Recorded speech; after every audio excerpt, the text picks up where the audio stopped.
All right, good day to you. My name is Fred Oakman. It is always with me today is Mr. Jake Peters. We are PS This Is Awesome, a PlayStation podcast, and this is episode 220. And this is a show where we share our feelings about the current state of PlayStation. But before we get on with the show, I want to invite each and every one of you to subscribe to our channel on YouTube, youtube.com/PS This Is Awesome. Go visit us on Twitter at PS This Is Awesome. And if you want to make fun of our trophy list on the PlayStation Network, you can find me at anchorlist_81 and Mr. Jake Peters at JakeSaw01. And as always, you can write our show at psthisisawesome@gmail.com. Most importantly, don't forget to share the show with your friends. Make sure to leave comments and rate our podcast as you see fit. And as always, this is a video podcast, so you can actually watch this podcast over on a YouTube channel. And like I said earlier, make sure you subscribe to that and check it out if you want to check it out that way. And for new and or long-time listeners, we now have a Patreon where you can support the show at a $1 level called the One and Only $1 Club. Head over to patreon.com/PS This Is Awesome to become a $1 a month patron, get your free die-cut vinyl sticker, and support our show, and we will give you a shout-out. With all that out of the way, Mr. Jake Peters, how are you doing on this Sunday evening? I'm doing fine. Been busy the past couple of days. And the weather, it's been raining all day, but it kind of cleared up around, 4 o'clock. So been outside for the past couple of hours. I like sort it. of enjoying I always like that, it's not quite summertime yet, but that like post-rain. Yeah. When it's like sunny out after it rains and it's kind of like getting into evening. And it smells a little bit like rain still? Smells like rain. And there's that kind of that cool breeze to the air. So I took the dogs out and, playing with them and everything and just kind of sat on the swing on the porch a little bit, which was awesome. Other than that, not much. Just generally sore from doing stuff. I spent all day yesterday doing yard work and then went for a motorcycle ride, and just those two things combined decided to wreak havoc on my back. So my back is feeling a little shitty today, but other than that, I'm doing pretty good. How about you? Yeah, about the same, really. I went and did a lot of lawn prep, piggybacking off of our earlier conversations about how I am not very good at maintaining my yard despite the little effort it would actually require. My front yard's looking awesome. So in between snow, I threw down some of this weed and feed stuff on my front yard. And my front yard's really small. It's not very big. But, so there's really no excuse to have it look like garbage. And you've driven this point home with me, and I do agree, but I have struggled because I get a lot of like foot traffic on the sidewalk, so people don't. You know what you should do? Mm-hmm. I don't know. Like I was thinking about this the other day. Yeah. For whatever reason, I was thinking about your yard, and your yard is so small. Yeah. And I know this might be a little bit maybe I don't know if it would be more work or less work, but you could almost make the majority of your front yard just landscaping. Yeah. You could just pull all the grass up so you don't have to fuck with it anymore, and just put like mulch down and have it go all the way up to your house and have like some perennial flowers and shit. I think it would look dope, and you wouldn't have to mow anymore. Just pull weeds occasionally. Yeah. Well, I guess what I was getting at was almost the opposite. Is it like I'm enjoying the lawn care out front now, because the front lawn, like not the strip that is close to the road on the other side of the sidewalk, but my lawn, it looks good. I put some weed and feed down, and they always say to do it like, obviously you're supposed to do it after the snow is pretty much gone, right? So we had a couple surprise 60-degree weather days, 70-degree days, where the weather was great. And I was like, you know what? I have like a quarter of a bag of this shit from last year when I tried. I tried and it failed because I waited. I waited until all the snow was gone and then used it. But at that point, the way our weather is your dandelions already start growing. Your clover already starts fucking growing. And then it'll snow on it, right? And then it's like, oh, well, I can't put weed and feed down yet because, it's snowing and all this bullshit. And the bag says to wait and do this at these certain times. In our area, dude, you got to throw that shit down the first nice day that you have. You got to just put it down. And I did it. In my front yard, it looks the grass is almost the greenest in my neighborhood. It's fucking just like boom awesome. So anyways, what I did this weekend was I went and I bought some mulch. And I got some more of Scott's triple action And they say not to use it if it's going to rain because it just washes all that shit off the weeds and stuff. My backyard needs some work. So I was going to try to fuck with the backyard a little bit, even though the dog, that's his hood, and that's where he hangs out, and he will inevitably always kill grass. But I want it to be better than what it is back there. But I can't put that shit down because it's raining. And it's supposed to rain all week, so now I have to wait till Saturday. And it's like, oh, use it as soon as the dandelions start coming up. And it's like, by fucking Saturday, my yard's going to be covered in them because it's just raining nonstop all week. So I can't use it. But anyways, I got into that. What else did I do? Went to my buddies. I recorded a record for my friends called, they're playing a band called Sunday at the Station. I recorded their album. They had a record release show last night. Yeah, last night at 7:30. So I went over there for 2 hours. I tried to get a motorcycle ride in, but the listeners may or may not know, I ride around on my parents' bikes when I have the chance. They both have Harleys, and my mom's 883 wasn't plugged in because I had already had it out a few times. And I was like, hey, since you've got the dog, I'm just going to take the bike and rip around Tamarack and just kind of enjoy the weather before I go to the show. This is last night. I get on the bike, I back it out of the garage, turn the engine switch on and try to fucking turn it on. It's like, and I'm like, god damn it. It wasn't turning over. And she has problems with the battery on that bike. So I didn't go for a ride this weekend, and I'm kicking myself now because it's going to rain all week. I'm just so annoyed. Yeah. I'm so annoyed. You know what's funny is Sarah and I went for a ride on yesterday, and we got the bike out. We went down. Basically, I was getting towards the end of the bike didn't have hardly any gas in it. So the first thing I did was I went down into Jamestown and got gas, and started up. Went down there, filled her up, shut it off to fill it up. Wouldn't start after I got it filled up. I got a brand new battery in there. That sucks.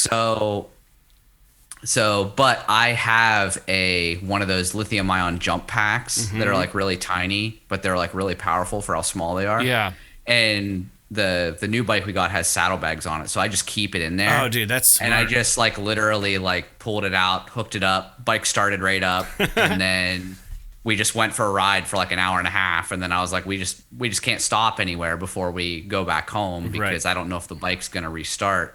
I think there might be something wrong with the charging circuit on the bike that's making the battery not charge while we're riding, but I don't know. It's weird. It's Batteries a frustrating are fucking problem to annoying. have. I wish motorcycles still had kickstarts, but they don't. So, and I get it. Like, it would be hard. Like, I'm not gonna lie.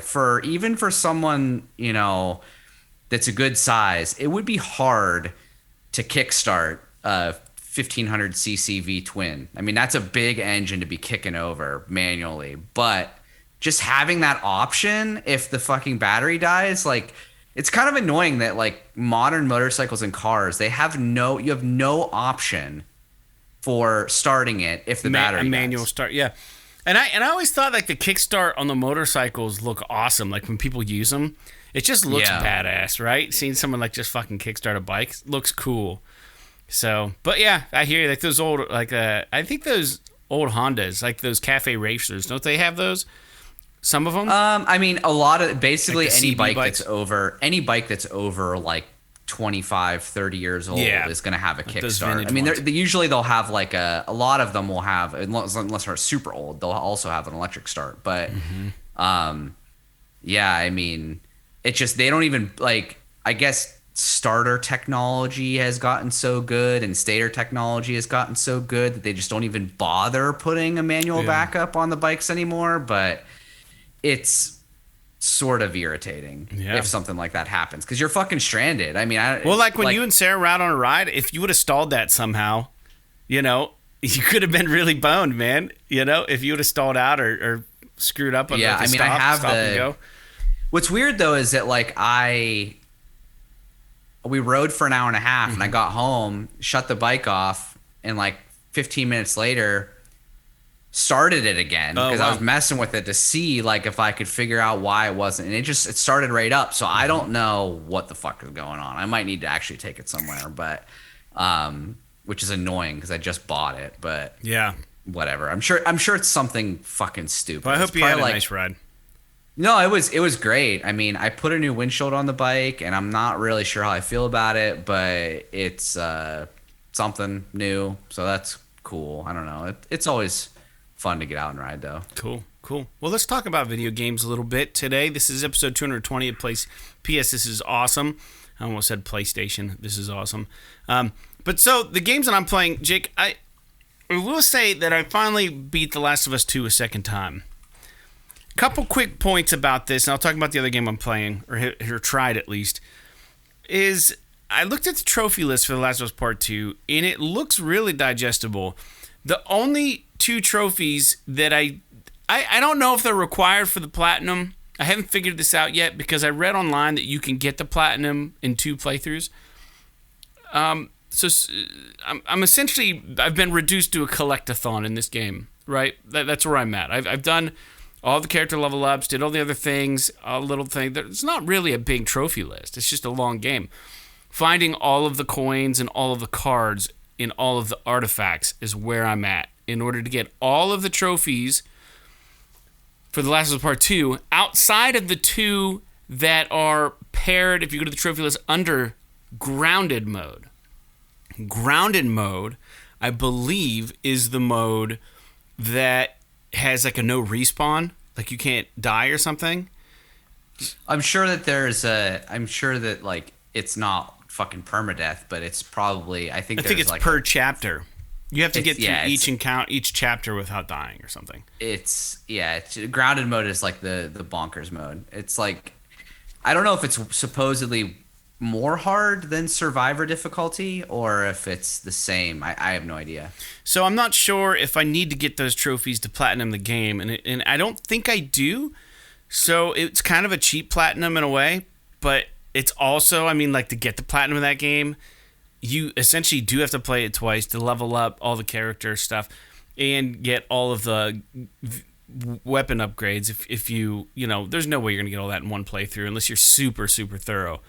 So, I mean, you're going to throw at least 55 hours into this game to platinum it, which seems reasonable.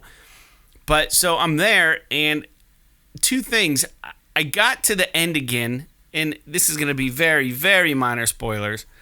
I got to the very end of the game, and I hate kicking off the show with any kind of spoilers, and I feel like we might lose listeners. But I just wanted to voice this. So the way that this game works is that there's a progression system for your character, and you pick up looks like little pills or whatever in the game. That's how they keep track of how many points you have to spend to upgrade your character. It looks like a little pill.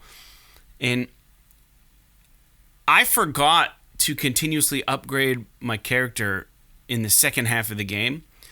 I just didn't even think about it. And then I got to a point where I couldn't be that character when I remembered, oh shit, I need to upgrade that person. But I have already played my New Game Plus past that point. And I was like, how do I fucking go back now? I don't know how to go back.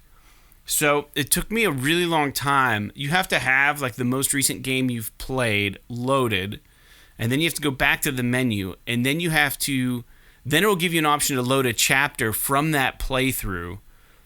And it gets kind of fucking convoluted. So then I had to go back to a point where I was that character and just hope that I had enough of those pills to upgrade the character. And as soon as I did, I popped the trophy.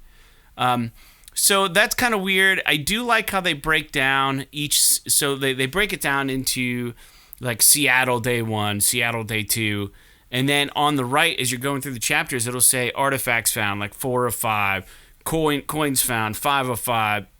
Cards found, blah, blah, blah, right? It'll give you the breakdown. And then you click on Seattle Day 1 or Seattle Day 2, and then it opens it up into even a sub-menu of different encounters. It segments that out even further because it knows the game's so fucking long.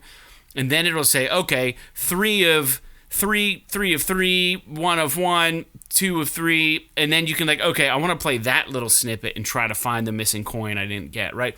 So I think it's going to be easy to go backwards.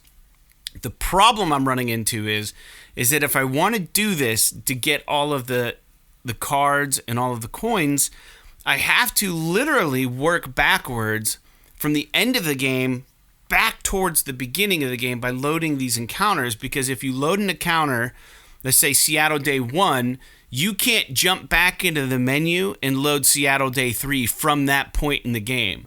So you have to like just get the coin. The game somehow fucking tracks it that you got it. And then you got to reload that end of the game save that you have, go back to the menu, go back to the encounter, and then it'll bring up all the encounters up to that point in the save.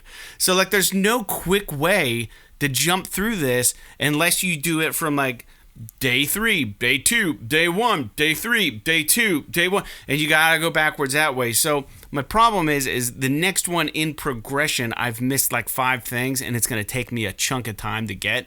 So I've kind of put it on pause because I wanted to skip to the quicker ones, but I can't. So now I'm kind of waiting till I have some time to do this. But I'll tell you that, and then on top of that, I am way less connected to feeling any kind of emotions my second playthrough of this game because I already know what's happening. That's why I was saying earlier that like if you just play this through a second time, you're going to respect it as a game and not so much as being like caught up in the bullshit of like, oh, I wish they wouldn't have done this. Like it's just fucking good. It's a good game. It's very well made.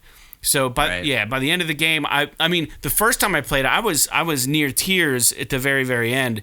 I was like, holy fuck, I think it affected everyone in a similar way, one way or the other. It was an emotional game, and the second time I played through, I was like, all right, yep, there's the end. Like, I know that happens. Yeah, not a big deal. But I don't want to spoil anything else, but I think playing through a second time, I kind of have an idea of what they could do for DLC for this if they're going to do it, or if they're doing a factions, or if there's been speculations that Naughty Dog are going to roll out, not rule out like not include, but to roll out is like make it happen.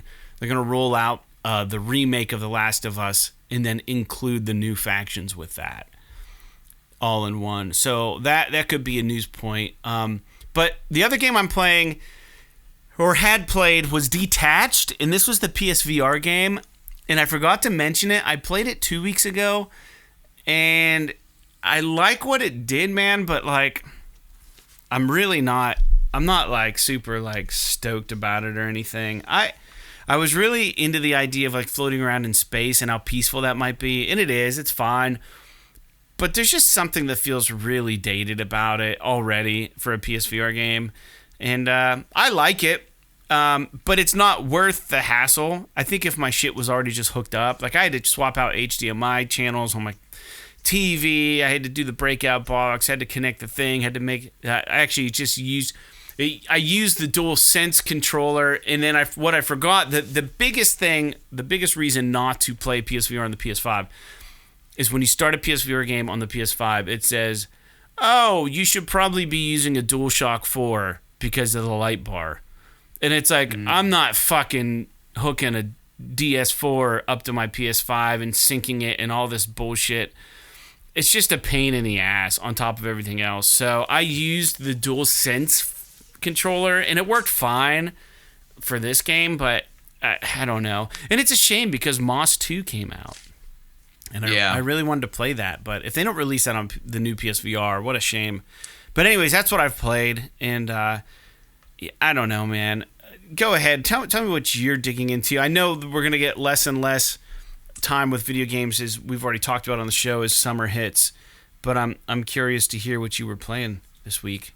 So first of all, it just started storming like a motherfucker here. So if all of a sudden the connection ends or I'm gone, either a tornado blew my house away and I'm dead, or I just lost power. Fair enough. So just throwing that out there. I appreciate the heads up. Yeah. So, but what I'm still playing Elden Ring. I feel like I might be at the end of my experience with it. Not that I'm gonna beat it. It was a very, very, very long shot that I would ever beat this game just because of the difficulty of it. I'm doing very well in the game. But I got to be honest, my biggest problem with this game is something that a lot of people like about it, and that is that there's zero direction in the game whatsoever. People like the fact that it's this open world that doesn't hold your hand and you just discover things and all of that, which is great. But I have to like go online and look up like, what's the next best bad guy to go after, Right. instead of just like, I don't know, like I think a lot of it has to do with the fact that my time is limited and I don't want to spend fucking 10 hours going, fighting my way to this boss that I think I should do next, just to find out that, oh, it would have been easier if I just spent that time going this way and I could have gotten that boss and it wouldn't have been so bad. So like the way that I was thinking about this earlier is it's kind of like, so like if people on the show that listen to the show know that I'm a huge Skyrim fan. So the thing that's great about Skyrim versus Elden Ring, for example, is that Skyrim gives me that sense of discovery, that sense of exploration, that sense of finding things I never expected to be there. But it also has guided quest lines that like gives me objectives and things to do and all this stuff where I'm like feeling a continuous sense of accomplishment. I've been playing this game for 25 hours and I have zero sense of accomplishment at all in this game. and like I feel like I feel like I have not accomplished anything. I feel like I've been running around, I've been killing bad guys. Yeah, have I gotten better at fighting enemies? Have I become more powerful? Am I now capable of going farther into the game? Yes, all this is true. But like, even when you think of a game like, Mega Man or something like that, where it's like, there's no like crazy story or whatever. And the game's really hard. So a lot of the accomplishment is overcoming the difficulty of the game, which I would think is a major thing with Souls games. In Mega Man, at least it's like every stage has a story, even if it's just visual, right? You have this theme of enemies and then you have a bad guy at the end and like when you get there, like this is the point is I'm getting to this bad guy so I can get this power to move on to this next bad guy. And there's like, and also the game, like you could beat the whole fucking game in like 2 hours. Whereas like Elden Ring, it's like, okay, I've been playing for 25 hours and I still don't know what the fuck I'm doing.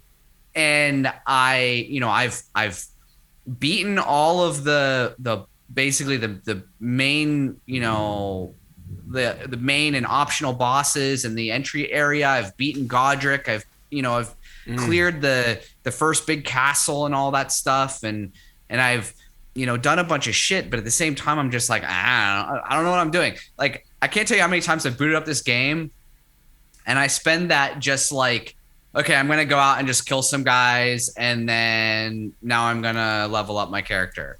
And it's like, okay, that's cool. But I don't feel like there's no, like in other RPGs, right? There might be a skill tree where it's like, okay, if I level up to this level, then I can unlock this skill, which will give me this new like play style that I can kind of play with. Whereas with this game, it's just, and I get that there's a lot of that in Elden Ring, but it just doesn't tell you literally anything and you have to figure it all out on your own. So I've been having to use a bunch of guides and stuff. And since I'm using guides, I feel like I'm just following instructions for like how to build an IKEA fucking furniture. So like I still think the game is great. It's not a fucking 97. I don't know what the hell is going on with Metacritic. People, I mean, I get it that like maybe this game isn't targeted towards me. It's not my gameplay or whatever. But, to me, it's still a great game. I won't throw that. I won't give that away. And I still like the game a lot. But like my other problem with it too is I've been playing the game for 25 hours and half of the armor that I'm wearing is still the armor that I started the game with. I have not found armor to replace the armor that I'm wearing. And I don't like, to me, that seems bad. It's bad game design. Like, why would you, for somebody like, I get like leaving a lot up to the character to figure out, but you gotta have like little things, like little carrots on the stick, like pieces of armor that maybe it's not like way better, but maybe it's like, oh, if I use this, it's a little bit better here so that like I can change my play style a little bit or whatever. And I don't know, man. I think that this game really, it's impressive to me how well this game is selling. It's impressive to me how many people are beating this game. But at the same time, it's like, I feel like this game would be so much better. This game, I think, sold like 10 million copies in the first month or something like that. I bet if it was just a little bit more accessible and there was a little bit more guidance and a little bit more carrot on the stick for you, it could have sold 20 million copies in the first month. Yeah. And I mean, you know, I don't mean to be sour grapes. The game should be what it wants to be. If this is the way the designers want it, that's great. That's the way that it should be. But in terms of my experience, I'm getting frustrated in the game because I feel like I'm constantly just doing the same thing over and over. It feels to me like grinding a JRPG, but without like the story and everything that kind of pushes me forward. Of grinding. Right. So other than just basically leveling up. Yeah. Because the other thing about this game too is that like the grinding is different because if you die, you lose all your fucking XP unless you can go find it and not get killed a second time. So that's like the other part of it that makes it a little, because if it was just like, oh, I died, but I can just keep going and keep leveling up and keep leveling up, and the grinding was a little bit easier, then it wouldn't be such a big deal. But yeah, I think that like this game, if it had a little bit more guidance, a little bit more, like I keep saying, like carrot on the stick, like it could be so much better. But I think that like I've been thinking about what my next game is going to be, and I think, not positive on this, but I think I might play Guardians of the Galaxy next. Oh, so do you own I'm it? not. It's available on Game Pass, so I might play it there. But I don't know yet, so don't hold me to that. But that's one of the things I've been seriously considering. If at the very least, I might go back to Infernax or the other game that I was playing. But those games are like really great work travel games. So like I kind of want to just leave those for when I'm like traveling for work. But yeah, so we'll see. But the other thing, and it's not a game, but it's game related. I watched the Uncharted movie this weekend. Oh, because they finally made it available digitally. Why don't you just talk real quick about it? Yeah, because I already talked about my opinion of it. Let's get into it real quick. So first of all, I wish they would just release them fucking digitally right off the bat, because one of the things that I really enjoyed about, like, I waited until it was available digitally, and it was awesome for two reasons. One, I didn't have to go to the theater because I just don't like doing that. I mean, I know like a lot of people love going to the theater, and that's fine, but personally, I don't really care to watch movies in the theater. So it was awesome that I could watch it at home. But the second thing was that because I ordered it digitally, it enabled me to watch it more than once. So I actually watched it twice this weekend, because much like you were talking about with The Last of Us, one of the things that I wanted to do with the Uncharted movie watch through, or whatever you want to fucking call it, is I wanted to watch it once to get my initial gut reaction out of the way based on like how they portrayed these beloved characters and how they fucked up the games and all this stuff. Get that out of the way, and then watch it a second time where like now that I'm not reacting to it anymore, I can appreciate the movie for what it is. So after doing that, I'll say this. It's a good movie. It's not a great movie. It's not a great movie by any means. I mean, I think it's even a stretch saying that it's a good movie. It's fun, though. It's entertaining. I really enjoyed watching it. Mm-hmm.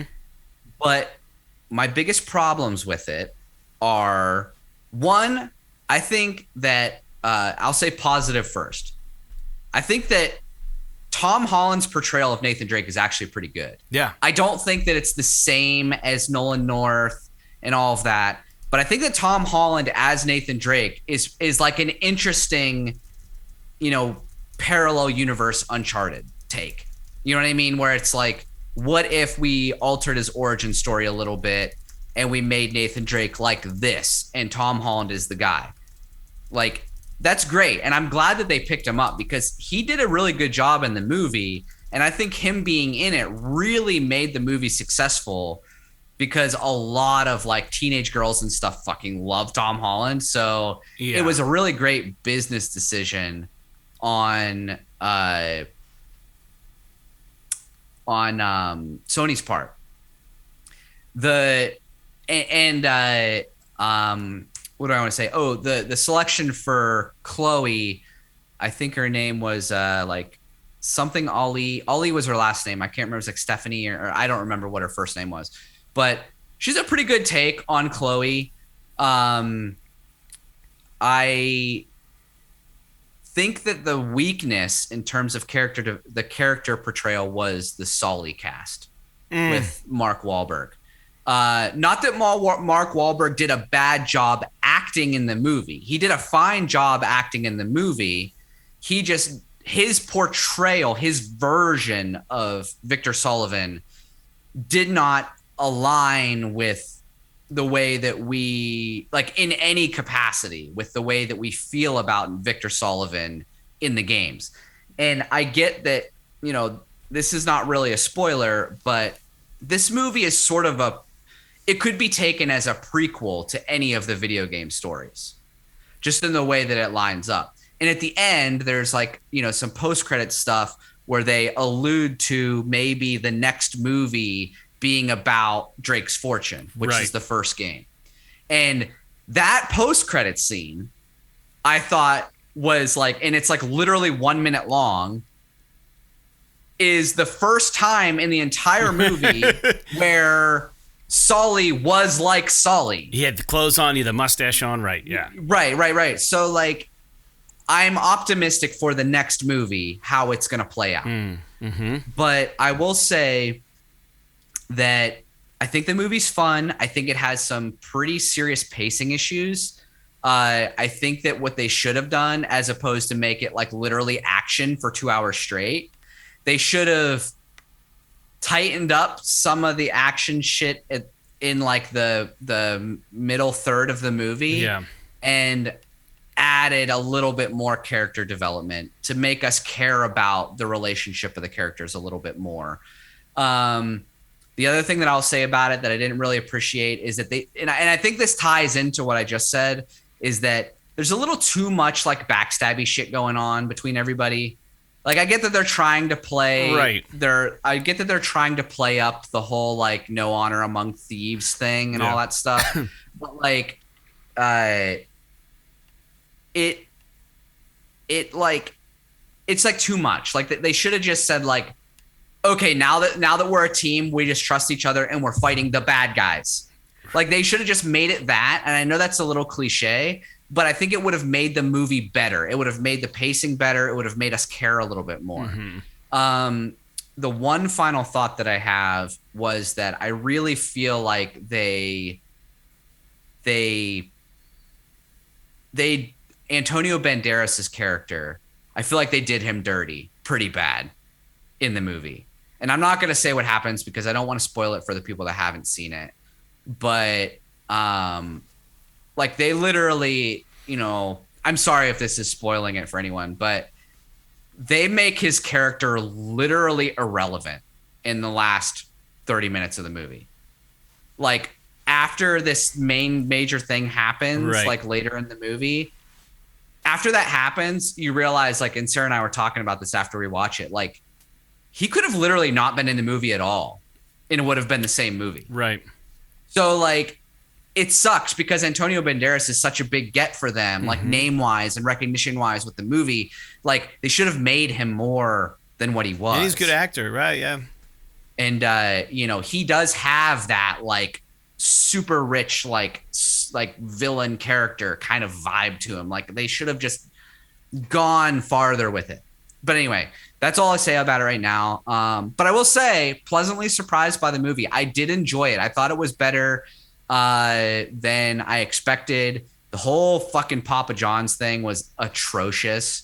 But other than that, you don't remember that part where he's like, no. Where like, it's just like this obnoxious product placement where Sully's like, where they're doing the two keys, like the one above and the one below. Yeah. Like, okay. So like, and that's minor spoiler, but where Sully's just like on the phone with Nate and he's like, I'm literally in a Papa John's right now. Right, and I'm just like, fucking come on, seriously? But anyway, good movie. Funny. I do recommend that everyone see it. And I am honestly, like, after watching this, I'm stoked for the second movie. Yeah, I think it'll be good. But I thought it was good. I when you said it was good, I didn't believe you at all. I didn't believe this movie was going to be good at all when I watched it, when I heard about it and saw all the promotional footage. But I am pretty excited to see what they do with it. I'm glad. Like, think about how bad it could have been, right? And what we got. Like, they did it. They did a fine job. It makes me excited for the Last of Us TV show. Yeah. Especially because the Last of Us TV show, HBO is doing it, and Neil Druckmann is involved with the writing. So I am really excited to see what they do with that show. Now, I'm less excited about the show itself because I don't really like dramatic television. It's not really my thing. Right.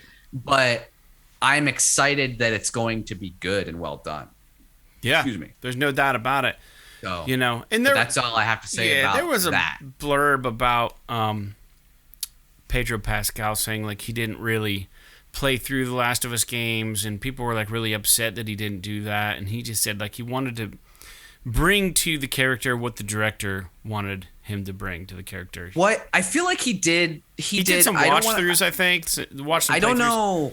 Well, he tried to. My understanding, based on the story that I saw, was that he tried to play it, and he couldn't fucking play it because he doesn't play video games. And I think we take for granted, like, how easy it is for us to control the characters with those controls, that look control and all that stuff. I know, just like watching Sarah try to play BioShock was like the fucking most hilarious thing on the planet. But also it reminds me like how hard it is to actually control these characters. But he tried to play it, but he couldn't. So he let I think it was his nephew. And then he seemed to watch his nephew play it for a while, enough to get a sense of the character. And then he pulled himself away so he wasn't copying Joel. Like, I can believe that from an actor's perspective. I think so. Well, hey, let's listen to our awesome advertisement, Jake, and then we'll come back and talk about some news. Welcome to the PS This Is Awesome Patreon page. For those of you that don't know, my name is Fred Oakman. And I'm Jake Peters. And we're a PlayStation podcast currently in our 10th year.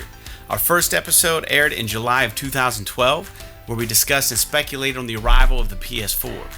Over the years, we've used this podcast to take a break from adulting, share our love of video games, and in particular, PlayStation. The audio podcast is available on all major streaming services, and we have recently made the leap to uploading video content and video podcasting to our YouTube channel, as well as the very occasional Twitter post or live stream. Over the years, we have covered everything from PS3 to PS Vita through the launches of PS4, PSVR, and now PS5. As our audience has grown over the years, we have decided to start this Patreon with the hopes of creating a medium in which we can give you the opportunity to help support our show.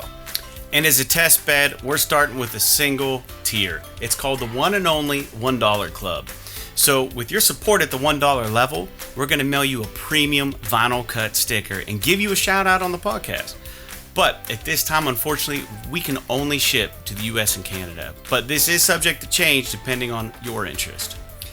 So whether you're new to the show or you're a frequent flyer, we are forever thankful for your support and hope you can find it in your little gaming heart to join us in the one and only $1 Club. Until next time, like PlayStation, podcasting, and Patreon, P.S. This is awesome. First things first, let's get into the Test Your PlayStation General Knowledge issue number 8 on Push Square. They have another thing up. And anyone who listens to the podcast knows we like to take these quizzes. And we are generally kicking ass. So let's do this quiz real quick. And then we'll hop to the news, if that works for you. Yeah, let me pull it up so I can follow along here. Yep, absolutely. Okay. All right, you got it there? You ready?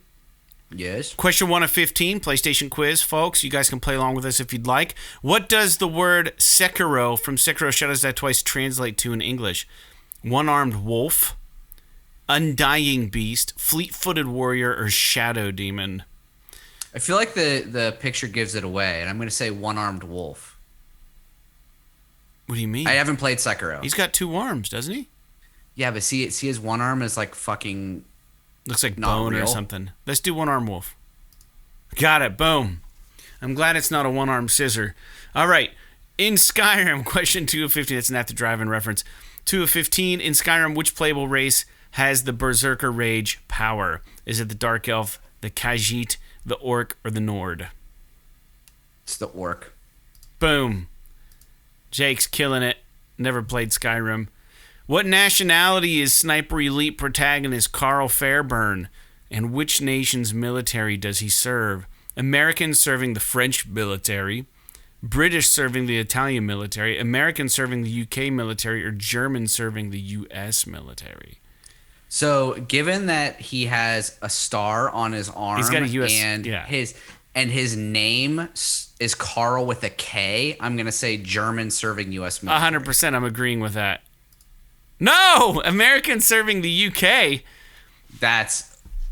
I guess That's just maybe. wrong. I don't That's just know. wrong. Is that one of the? What American spells their Carl with a K? Yeah, That is. fuck that noise. I contest this question. You're killing me. All right. I say we get half a point for that. Yeah, not really, but we do. All right, question 4 of 15. In which chronological order did these Telltale Games titles release in? Walking Dead first series, Batman the Telltale series. So this is one of the orders. So the games are Tales from the Borderlands, Wolf Among Us, Batman, and The Walking Dead. I think Telltale, Batman, Tales. I'm going to say Walking Dead is first. I think it's The Walking Dead, The Wolf Among Us, Tales from the Borderlands, and Batman. I think that's what it you're is. right, and that's the one I like. Let's go with it. Boom, got it. Good job. We agreed. Question 5 of 15. Which company published PS1 JRPG Wild Arms in North America? In Europe, was it Sega, Square Enix, Capcom, or Sony Computer Entertainment? I played this too within the last 10 years. I do not know the answer to this. I think to be honest with you. I think it's Sega. But part of me thinks it's also Capcom. I mean, neither of those are like huge. I know they're not. JRPG It's definitely not publishers. Square Enix. So maybe Sony Computer Entertainment. I really thought it's definitely. I think it's Capcom. You sure? No, I'm not sure. Not even close to being sure. I don't remember the Sega screen coming up when I played this game, and I don't think it was Square Enix because that's too obvious. And it could be Sony Computer Entertainment because we're on a Push Square site, which is a Sony PlayStation site. But then it's like that's almost too obvious. I want to go. I'm leaning Capcom, which is weird for a JRPG, but it's probably Square, dude. I don't know. I can't help you, man. God, I'm gonna go. I played a little bit of Wild Arms, but I should go with my gut of Sega, but I'm gonna click Capcom. Damn it, it's Sony. Fuck, are you kidding me? This is gonna be a bad one. We've been too lucky for too long. It's like we all went a long time without getting COVID, and we all got it. What are the names of the playable monsters in PS1 title Rampage World Tour? It's George, Lizzie, and Ralph, for sure. All right. What are the boss enemies in Dead Cells called? I don't know. I never played it. Keepers, amplifiers, mutators, or destroyers? I think it's probably mutators, but go ahead. Did you play Dead Cells? I didn't play Dead Cells. Keepers, probably. Keeper sounds good. But I'm thinking about cells and then mutating cells, right? I don't know, man. You want to go mutators? Can we do mutators? And then if it's keepers, you can just rub it in. Okay. God damn it! It's fucking keepers. God, I should have listened to you. I just kept thinking of like goals. We're gonna totally bomb this quiz. Who is this Street Fighter V character pictured? None of these questions other than fucking Rampage and David. Telltale. in Skyrim. Okay, so I have no idea. I haven't played. I think it's literally. Urian. Is it? I haven't played. This character does not. Like I said, the last Street Fighter game I played was Super Street Fighter 2. Although we did play that like one, like little tournament thing of Street years Fighter ago. 4 a long time ago. For the listeners, it's a dude in like long, kind of like long sandals, and he's got like boots. Ooh, I hear the thunder now. These boot things going on, and then he's got like a red scarf and a blue, like, I don't know, like Japanese kind of outfit on. He's got long brown hair. I'm gonna go Urian. Nope, Ziku. Fuck, man, we are so bad at this. What year did PlayStation CEO Jim Ryan join Sony as part of Sony Interactive Entertainment Europe? 94, 99, 2005, 2012. Jim Ryan. I think he's been there a long time. 05 maybe? I think he's been there longer than that. Okay. I'm going to let you take the reins on this one. Just put it in 94. 94? Got it. Boom. Fucking right. Good deal. The original Max Payne takes place in what U.S. city? New York, Miami, Chicago, or Los Angeles? It's Chicago. I think it's Chicago. Do you remember? I didn't play the original Max Payne. We talked about this on the show. It's New York or Chicago. I'm going to go Chicago. Watch it be L.A. or some shit. God damn it, it's New York. Everything takes place in New York, man. But I don't know. Do you know of a single video game that takes place in Chicago? I don't know of one. Somebody's going to probably roast me about it, but... Yeah. Chelsea just sent me a text. She goes, did you hear that? It sounded like a gunshot. No, that was thunder. All right. In the main Danganronpa games, what does the player use to call out lies or inconsistencies during class trials? Banana pills, truth bullets, blade of objection, or the call-out cannon? I'm going to say the blade of objection. Nope. It's the truth bullets. Dude, we are fucked. Here, we got this one. In PS3 shooter resistance, what kind of weapon is the bullseye? Sniper rifle, submachine gun, a harpoon gun, or a homing missile? It's the homing missile thing. Remember, you hit it, you tag it, and then you can shoot anywhere, and the guns go to it? Yeah, but that's not a missile. I think trick it was question, like then. it was like a machine gun, right? Because it was like you could shoot around corners and shit with it. Yeah. So submachine gun? Yeah. Got it. Boom. Well, it's a homing machine gun, so it's like a trick question. That was like the best fucking gun in that game. Yeah, it was awesome. Which of these PS4 PlayStation Studio games has the highest average critic score Metacritic? Is it Ghost of Tsushima, Horizon Zero Dawn, Marvel Spider-Man, or God of War 2018? Highest Metacritic was got to be Spider-Man. I don't know, man. God of War. I'm thinking God of War. Because Spider-Man, I think, was just the most popular. Well, let's use God of War. Let's do it. Boom, got it. All right, we're coming back. Don't call it a comeback. PS3 era, Sony dabbled in the 3D displays and 3D glasses. Which of these PS3 games did not support stereoscopic 3D? I know Uncharted did. Wipeout HD, I believe, did, because we ended up getting an HVR version of it, so they already had some of that weirdness in place. I'm gonna go God when of War iPet Ascension. was out. It's iPet. Wasn't that kind of old? Was that with the Move? Was iPet with the Move? Well, it had that PlayStation Eye, which was like the camera for the PS3, and I never played it, but I really think it's iPet or God of War Ascension. I mean, it's definitely one of those two, but I don't know which. Do you remember that 3D TV that Sony put out? Yeah. I really wanted one of those. I did too, and they discontinued it before I could buy it. I saw that people were getting them for like $100 for a while towards the end of its life cycle at Best Buy. Yeah. That would have been fucking rad to have one of those. All right. iPet? What do you think? It's either that or God of War. I mean, We'll go iPet because let's just go iPet. It's God of War. God fucking Christ. All right, excuse my language.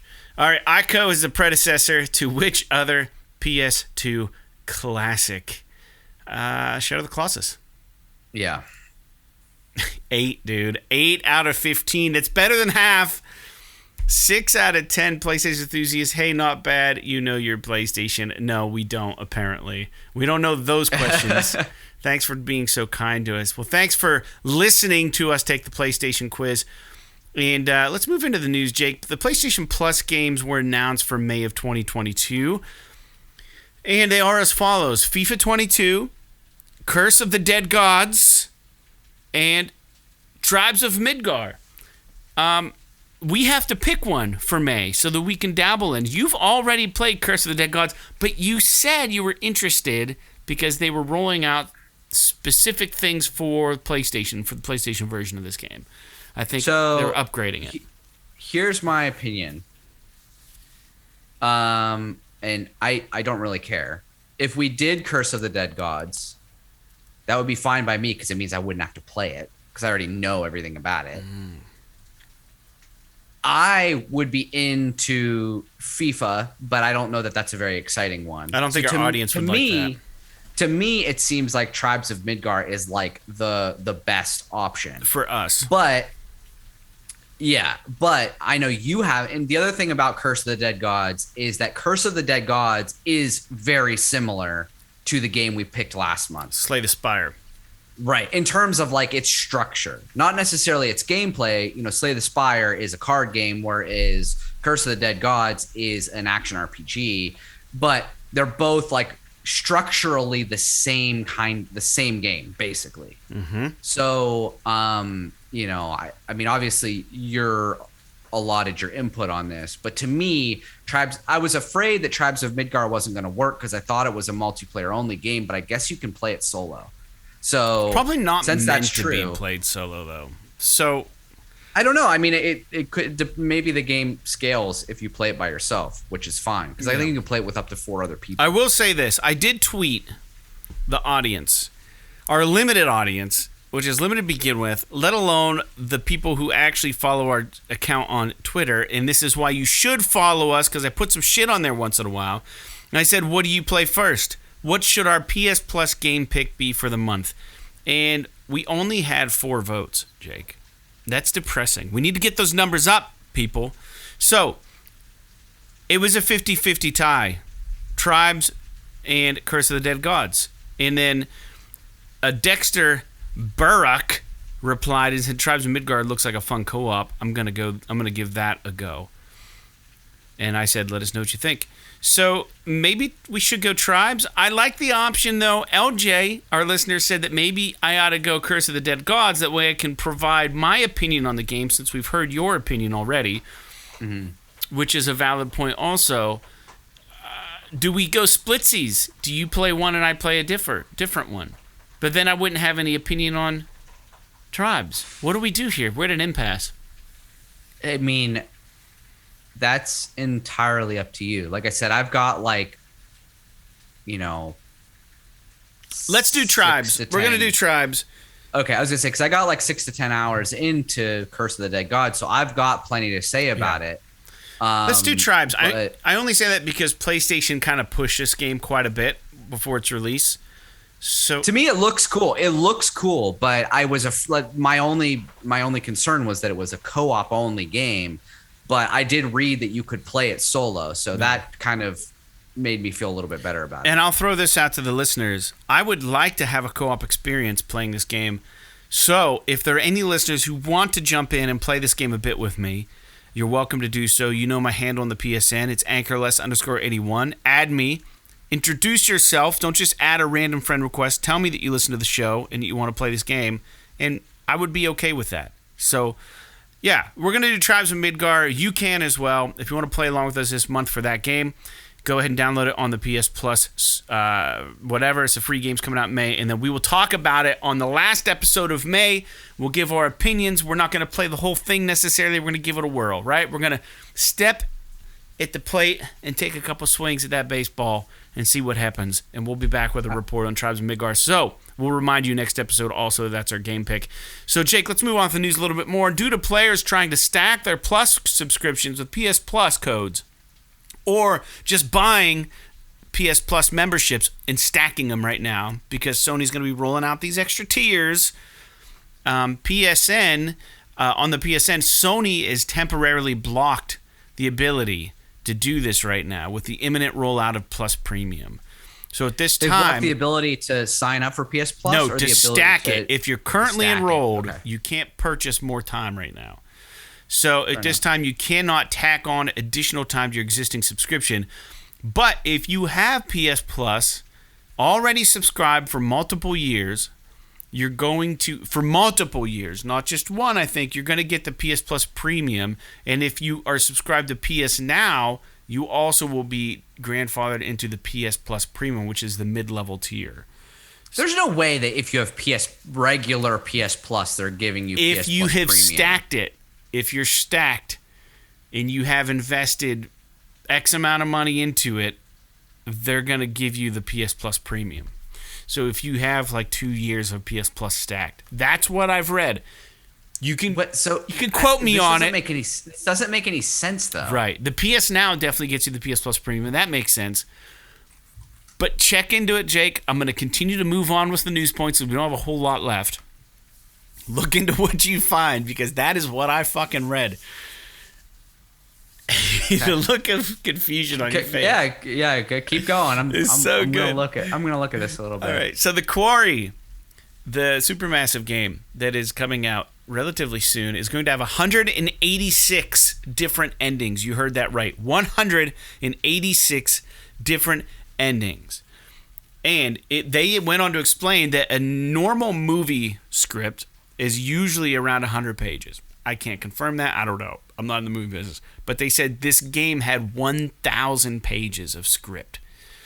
So, in the ending, a lot of these games are like, so-and-so died in your playthrough, so-and-so didn't die.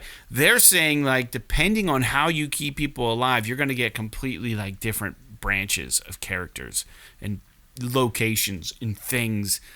So it's not just whether someone lives or dies at the end of the game. And the game's also gold now, and I am definitely interested. And they did go into detail about how the movie feature will work in an interview with IGN this past week. And we talked about, we had a PlayStation podcast titled Self-Driving Games, The Quarry, because it looked like you could just sit back and just watch the game play. They went into a little bit of detail about how that's going to work. It's going to be called Movie Mode, and you're going to have an option to play it in a manner so that everybody lives, play it in a manner that everybody dies, or take the seat of the director. In every character, you'll get to break down how they are going to react when they're stressed, how they're going to react when they are in peril, how they're going to react with their friends. Are they going to be liars? Are they going to be honest? Are they going to be altruistic? Each character. And then you can just click play, and I guess they just make those fucking decisions on the fly. And you can just see how it rolls out, which is kind of interesting. I gotta be honest, this is fucking cool. Yeah, I think it's awesome. To me, this is fucking cool. I don't know that like everybody's gonna love it or that it's gonna be successful, but I think it's awesome. Like especially if you have people that like are interested, but maybe they don't. They're more of like the YouTube playthrough watcher. They're not like the do-it-yourself kind of player, or maybe they're one of those people that get too stressed about making the decisions in the moment, but they really still want to do it, like play the game or experience the game. They can make the decisions in quotes ahead of time and then just watch it through so they don't have to do any of that fucking QTE shit or anything that can be really stressful for some people. That I understand that's a drawback. Like I know, for my wife, if she was playing, she can't play these games because she can't make the decisions in the time frame required. Decision paralysis. Right. So giving her the ability to be like, okay, you can watch it, but ahead of time you're going to decide like this is how I want all the people to think and react. Mm-hmm. And then then you can just watch it through, and then the decisions are made for you based on the criteria that you put in at the beginning of the movie mode, which is awesome. I think it's really cool. Yeah, so that's pretty fucking cool. This game looks awesome. I found some additional information. All right, let me pause you, and then we'll come right back to that. One last thing about the Quarry is, in this interview, it wasn't entirely clear whether this feature will be made available in your first playthrough or after you've beaten the game, you can unlock it. But they are going to have a 3 live system, so you get 3 lives in this game. So if you for each character. No, just in general, for you as the gamer. So, like, if you make a decision, you're like, oh, shit, I hate the way that plays out, you can walk it back up to 3 times. Oh, interesting. So you have 3, like, redos. Yeah. I like that. And I don't know if that cool. comes standard with the very beginning playthrough, but, like, it might show up after you've beaten it at least once.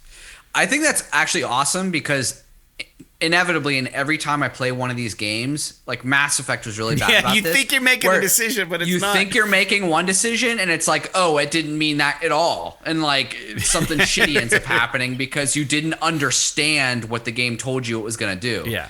So I think that's really cool. Is awesome. Yeah, it's neat. But they limit it to three times on a playthrough. Which I think is perfect. I think that's the way it should be. They shouldn't let you fucking redo every goddamn decision in the game. Right. Just give you the option, like, if there's a big moment and you're like, oh, I think I'm going to do this, and then you make a decision and your character fucking, walks himself into a meat grinder, then you could be like, okay, I didn't fucking mean to do that. Then back it up, and then I can go ahead and do, make a different decision. All right.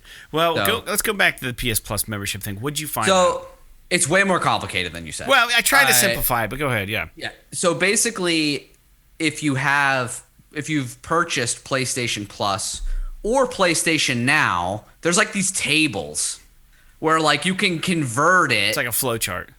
Yeah. So, like, we'll say a year of PlayStation Plus, for example. If you have a 1 year PlayStation Plus voucher, you can convert that to a year of PlayStation Plus Essential, which is the lowest tier of the new PlayStation Plus. Dude, it's like fucking green outside right now. Go ahead. Yeah, it's fucking weird because you're probably getting what I got, like, 30 minutes ago. Yeah, I keep fucking hearing shit. So, like, Sorry. You can get a year of the lowest version of the new PlayStation Plus, or you can get 219 days of the middle tier of PlayStation Plus, which is extra, or you can get 183 days of PlayStation Plus Premium, and it's the same thing with PS Now.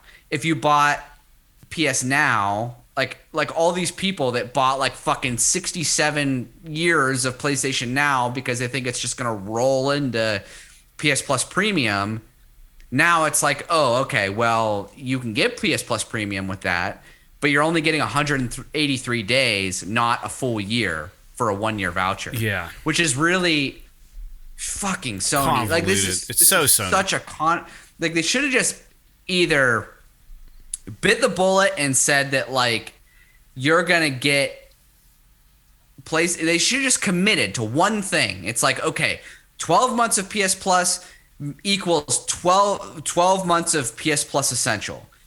12 months of PS Now equals 12 months of PS Plus Premium or PS Plus, like, let's just say they're like, we don't want to give you the top tier or whatever. They should have made it like literally 1-to-1. They shouldn't have given you these fucking options. Like, because how is this going to work? Or is it going to be like, oh, now on the store, I'm going to like when I redeem these codes, I'm going to get like a fucking option that's like, okay, I'm going to have this for this many. What?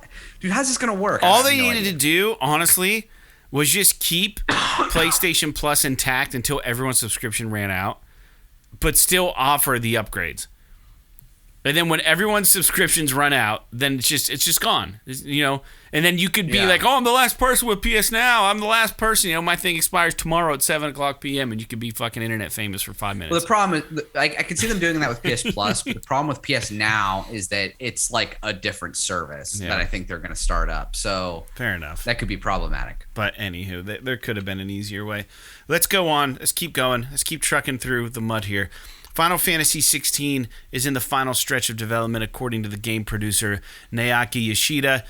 Square Enix promised more information for the game by the end of the spring, so we're still waiting to see that. So he had a nice little interview with Sony on this PlayStation blog, about that, so the game is well on track, apparently. I mean, everyone's wondering, what does that mean? We're at the final stretch. I mean, it just means you're at the final stretch. You're almost there. My guess is 2023. Sure. It'll come out. Sure. Maybe spring or something. And then, lastly, but not least, I was over at the PlayStation blog, and it looked a little sleeker. I don't know if they did an overhaul to it. It looked like the interface, like maybe I'm just imagining things. It just seemed like it was a little cleaner. It looked more like a game media website, the way they have it broken down. I don't know. I could be wrong, but it looks more like a website and less like a blog. It's just like, here's this, here's that. That Bloodhunt game's out. Yeah. And I guess it's doing pretty well. People are enjoying it. So that's good. Yeah. I was tempted to download it because it's free to play, but I haven't yet. But anyways, that's really all I have. There is this thing on the blog right now. It's called XO1, O-N-E, not the number one, but it's the spelling of the number one. Sci-fi adventure XO1 comes to PS4 and PS5 this summer. It's Feel the Flow of Flying with Gravity, thanks to the DualSense controller's haptics. I don't know what XO1 is, but it looks like you are flying a spaceship. It looks like a flower kind of like game, but you're just zooming a spaceship around. It actually looks really dope. I'm looking at some of the videos. Have you ever seen this thing before? It looks cool. I don't know who's developing it. Does it say? So this summer, this game's coming out, and this is on the PlayStation blog if you guys want to check that out. But it looks cool. I don't know. But there's always... Oh, I did see some stuff about this. It looks pretty interesting. Yeah. Like visually, it looks interesting. I don't know if it's fun to play. Yeah, it looks kind of neat. So you're like flying it's like a flying saucer. Yeah. You're just like zooming around in. I'm in. We're getting close to the end of the show, Jake, but let's first talk about the new games coming out this week. May 4th, Wildcat Gun Machine on PS5, PS4. May 5th, Rift Tracks the game on PS5, PS4, and PS5, PS4. This game looks awesome. It's called Trek to Yomi. That's that black and white side-scroller samurai game that they showed recently at one of the conferences, I think, or something. But it looked awesome. And that's about all I got for you. We'll be back next week. Jake, you got anything?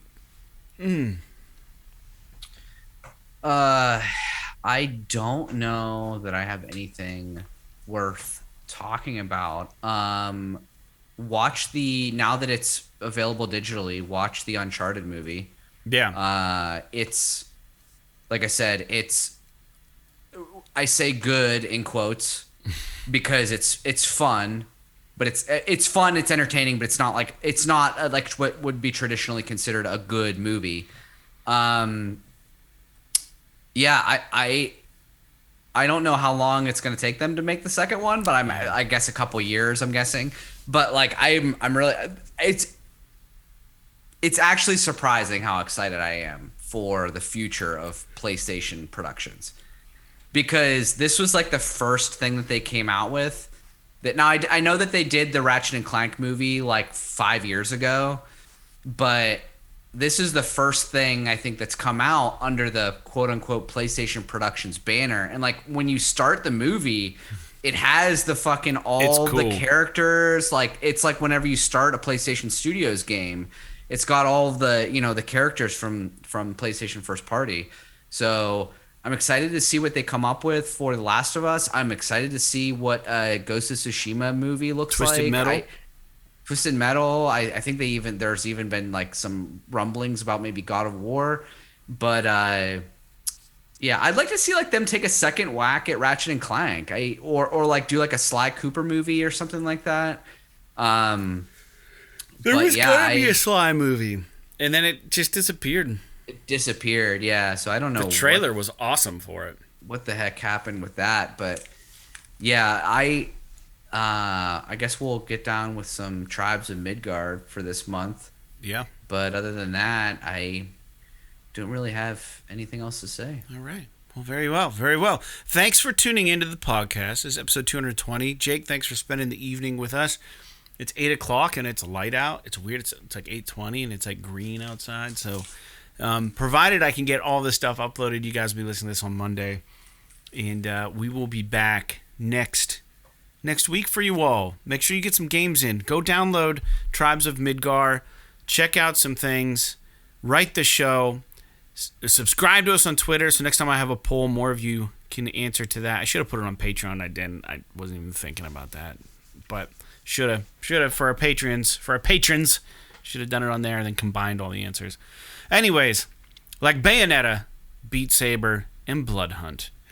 P.S. P.S. This is awesome. This is awesome.